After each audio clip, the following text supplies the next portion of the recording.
सद्य फल प्रगट प्रभाव।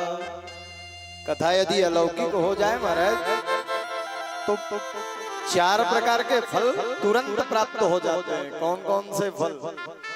अर्थ धर्म काम मोक्ष सद्गति की प्राप्ति हो जाती है। और इस स्कंद पुराण में एक बड़ा मीठा श्लोक व्यास नारायण भगवान देते हैं। कथा सुनने के लाभ क्या है? इतना खर्चा आप करते हैं कथा के लिए, इतना टेंट पंडाल, पंडित जी बुलाए, संगीत, साउंड, भोजन, मिलेगा क्या? कभी सोचा है? स्कंद पुराण में बड़ा मीठा श्लोक आता है। सीधा सीधा व्यास नारायण भगवान कहते हैं, धनम पुत्रंस्तथा यदि सच्ची श्रद्धा से कथा श्रवण किया जाए तो ये मत समझना कि हमने समय जाया कर दिया। जिसको जिस वस्तु की आवश्यकता है वो कामना लेकर बैठे। और इस व्यासपीठ से मैं गारंटी दे रहा हूं, यदि सच्ची श्रद्धा से वो कथा सुनता है तो 1 वर्ष के भीतर ही उसकी सारी मनोकामना पूर्ण हो जाती है। क्या क्या मिलेगा? बड़ा मीठा श्लोक पढ़ेंगे। धनम, धनम मतलब आजकल लोगों को ये ज्यादा चाहिए। बोलो जय जय। धनम पुत्रंस्तथा, जिनको धन नहीं है उनको धन। अच्छा, जिनको पुत्र नहीं है उनको पुत्र। धनम पुत्रंस्तथा दारान। अब दारान का क्या अर्थ है? जिसको पत्नी नहीं है उसको पत्नी लिखा है भाई, जो कामना होगी। धनम पुत्रंस्तथा दारान। और वाहनादि यशो गृहान। वाहनादि वाहन। अशापत्यम च राज्यम च दद्यात् भागवती कथा। भागवत की कथा सब कुछ प्रदान करने वाली कथा है, इसलिए मनुष्य को भागवत की कथा जरूर सुननी चाहिए। बोलो जय जय श्री राधे। गंगा घाट के किनारे महाराज परीक्षित विद्यमान दोनों हाथ जोड़ करके कथा श्रवण पान करने लगे। राजा परीक्षित ने पूछा, महाराज मेरी मृत्यु को कुछ समय शेष है। जिसका 1000 पाप होता है उसको सर्प काटता है। जिसका 100 पाप पूर्ण हो जाता है उसको बिच्छी काटता है, बिच्छू। मैंने ऐसा कौन सा पाप कर दिया महाराज? तो कहने लगे, देखो ये संसार है और संसार में अपने कर्मों को जीव भोगता है। नरक बाद में जाएगा, स्वर्ग बाद में जाएगा। सबसे बड़ा स्वर्ग और सबसे बड़ा नरक यही भोगना है। बोलो जय जय श्री राधे। यहाँ से बच जाओगे थोड़ा बहुत, वहां अलग अलग डब्बा है। अच्छा, यहाँ ये तो नरक है। जैसा जैसा कर्म करोगे एंट्री होती है। इसने ऐसा किया एंट्री होती है, तो वहां डिब्बा रखा हुआ है। खांसी, सर्दी, बुखार, मलेरिया, अब थोड़ा ज्यादा पापी हो गया, बड़ी बीमारी, निकाल के मरेगा नहीं, जीते रहेगा, लेकिन यही सजा मिलेगी।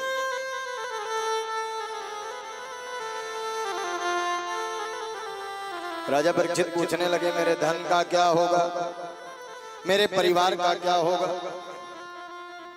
तो कहने लगे जागो रे जागो दौलत के दीवानो। हे राजा, तुम पूछते हो हस्तिनापुर का क्या होगा, मृत्यु के कगार में बैठे हो, पूछ रहे हो हस्तिनापुर का क्या होगा।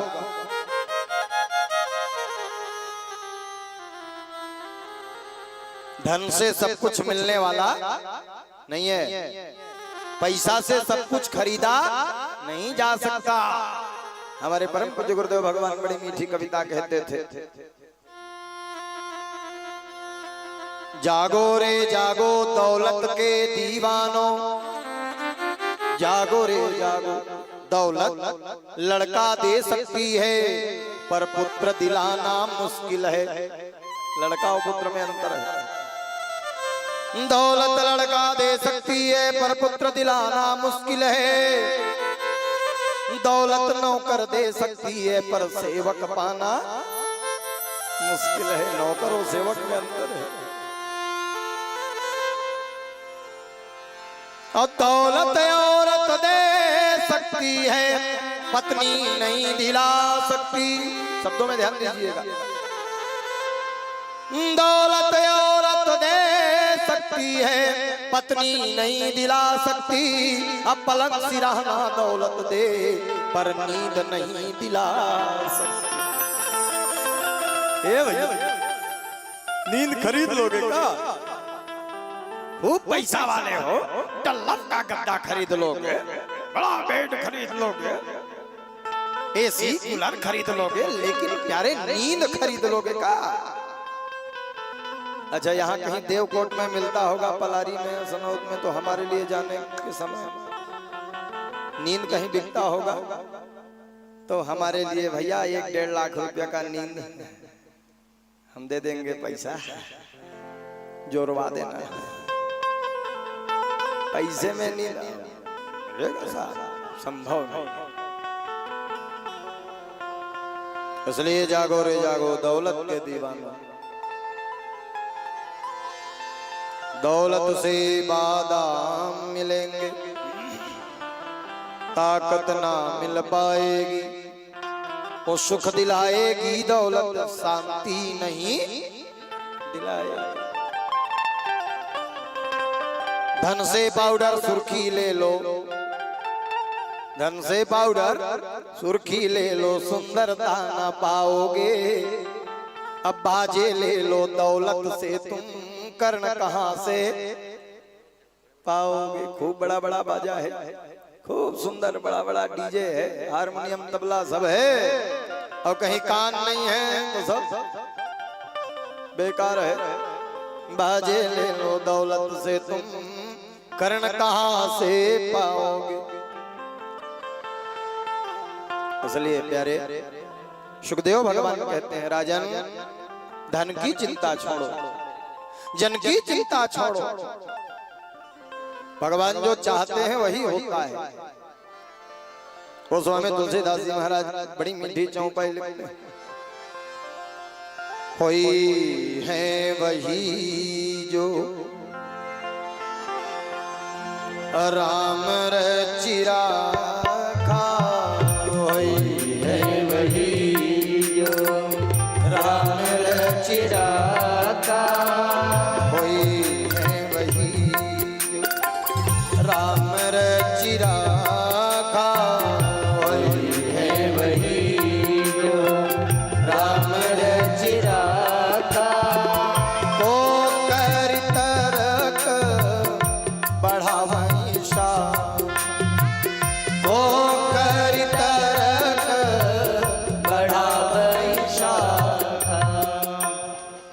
तर्क करने का कोई औचित्य नहीं है। 6 चक्र होते हैं ब्रह्मांड को मिलाकर 7, मूलाधार, स्वाधिष्ठान, मणिपुर, अनाहत, विशुद्ध और आज्ञा चक्र। इन सभी चक्रों को आपस में मिला करके भगवान की आराधना करो।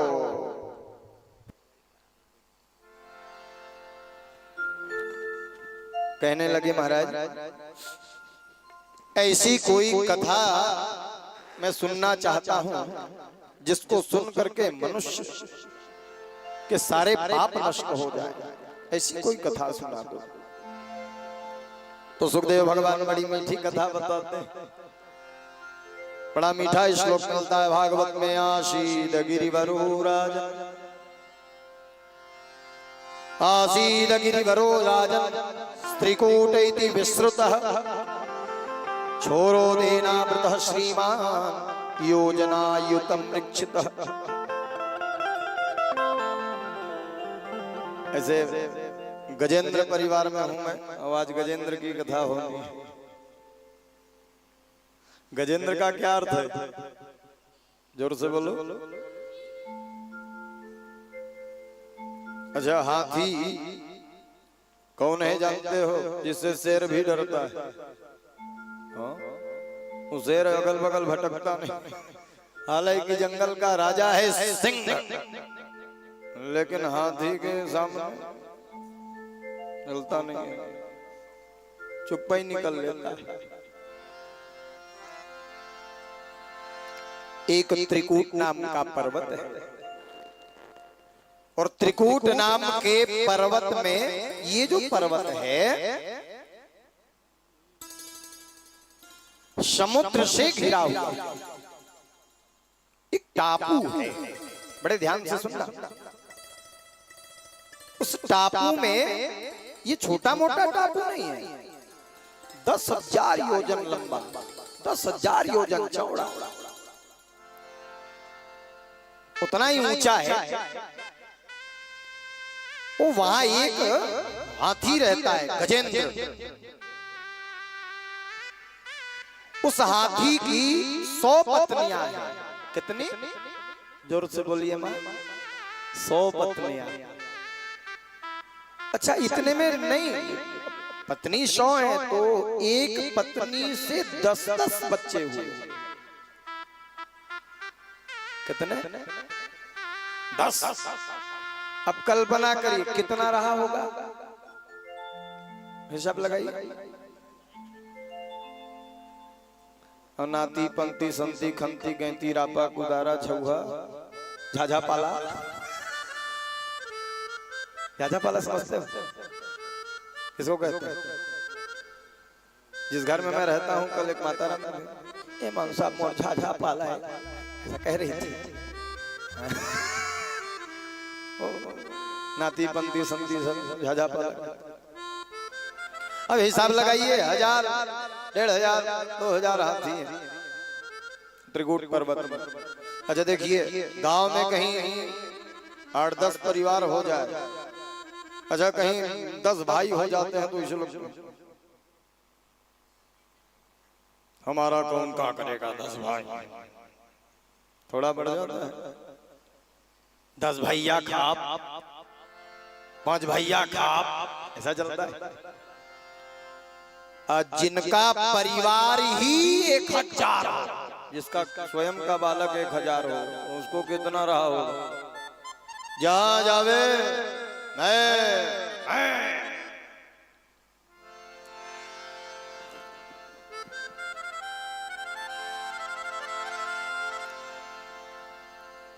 वहीं एक छोटा सा सरोवर था, उस सरोवर का नाम है बिंदु सरोवर।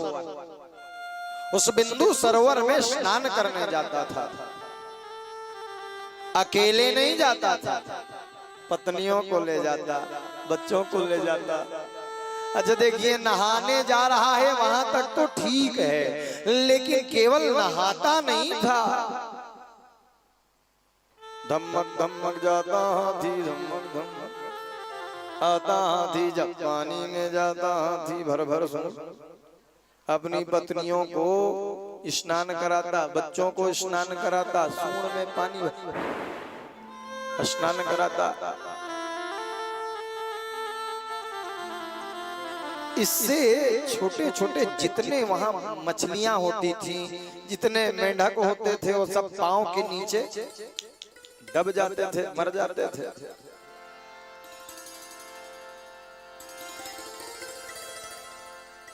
एक दिन मछली और मेंढकों ने, जल जंतुओं ने मीटिंग किया। ये हाथी रोज आता है और हमको पांव से कुचल कर चला जाता है, कुछ ना कुछ तो करना होगा। छोटे छोटे जल जंतुओं ने कहा हम तो कुछ नहीं कर सकते, हाथी का क्या बिगाड़ सकते हैं बोलो। तो जल में सबसे ज्यादा ताकतवर कौन है? जोर से बोलो। ग्राह। अपने घर में ना खूब ताकत। अभी मैं देवकोट आया हूं, तुम कहीं कह लू, कहीं कर लू। हाँ चल तुम गेली में, वहां मेरा पावर ज्यादा है। अपने घर में ताकत बढ़ जाती है।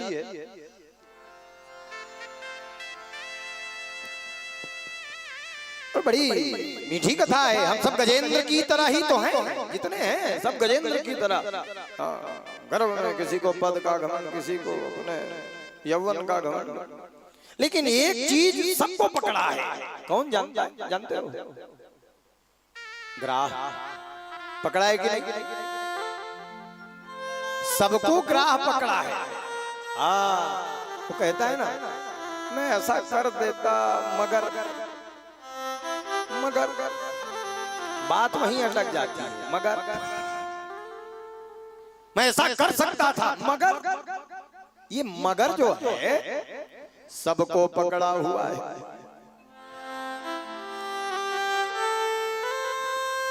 जल जंतुओं ने मीटिंग किया है और ग्राह से निवेदन किया, आपकी शक्ति ज्यादा होने के कारण हमारी रक्षा आप करेंगे।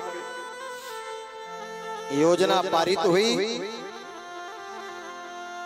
और ये हाथी अपनी पत्नियों को लेकर के स्नान करने के लिए तालाब में आया। स्नान कर रहा है, स्नान करा रहा है।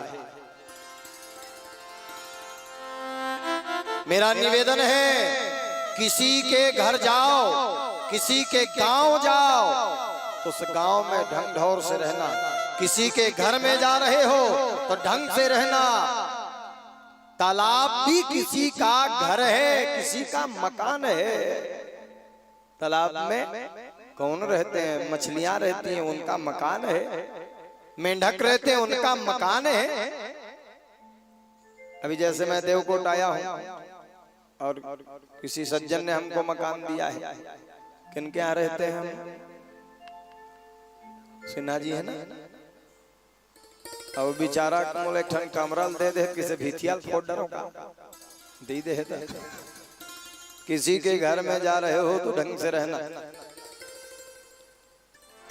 ये हाथी गया और जा करके अपनी पत्नियों को स्नान कराना शुरू किया। छोटे छोटे मछलियां, मेंढक जब मरने लगे उस समय ये जो ग्राह है ये जल के भीतर ही भीतर पहुंचा और हाथी के पांव को पकड़कर खींचने लगा। सावधान रहिएगा, जीवन में सबको ग्राह का सामना करना पड़ेगा। तो इस ग्राह से बचने का उपाय क्या है? तो बोले इस ग्राह से बचने का एकमात्र उपाय है भगवत नाम संकीर्तन। भगवान का नाम लेते रहिए। बोलो जय जय श्री राधे। और कोई दूसरा साधन नहीं है।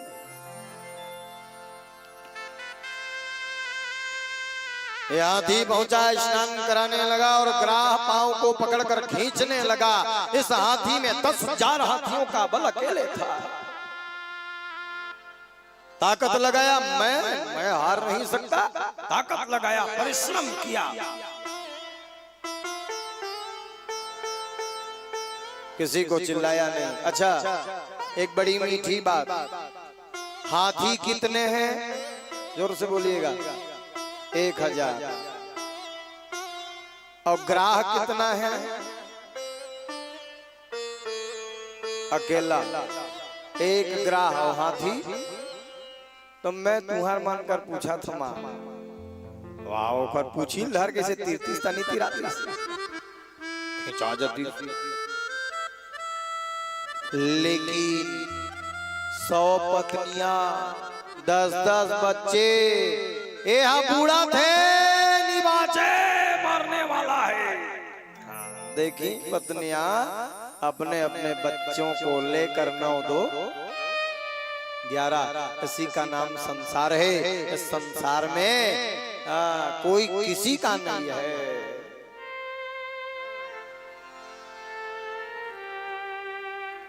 सब के सब भागने लगे।